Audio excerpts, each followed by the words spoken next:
In this video, I'm going to show you how to add transitions in Davinci Resolve. So, first thing that you have to do here is just create your timeline and add the videos. Once you've done that, go ahead and go to your toolbox here, and you'll be able to see the video transitions section. So there are different transitions that you could use. For this example, we are actually going to use the arrow iris. So when you actually hover over that transition, you'll be able to see that when you start over at the left side of the transition, it's going to show you the start. Then as you move along it, you'll see the full transition.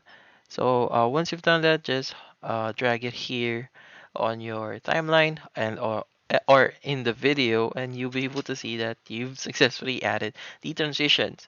But how do you actually manage your transitions? Like you want to change the speed for that specific transition. So how do you do that?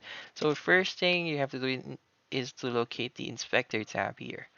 Just select it and go to, instead of here, you'll be landed here at the video section, but you want to go here at transition.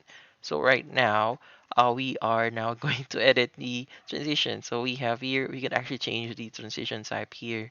This is the same thing here. So, yep. Next is we have the duration in the frame. So for example, we want to make this as 2 seconds. Yep, 2.4 seems good. Alignment, you can change that. The preset, arrow up or arrow down. So when you see, arrow is going to be down instead of up. So here we have the aspect ratio, rotation, and border. You can play with all of these settings, be creative with it, and hopefully this video was able to help you. Like and subscribe if you found this video helpful.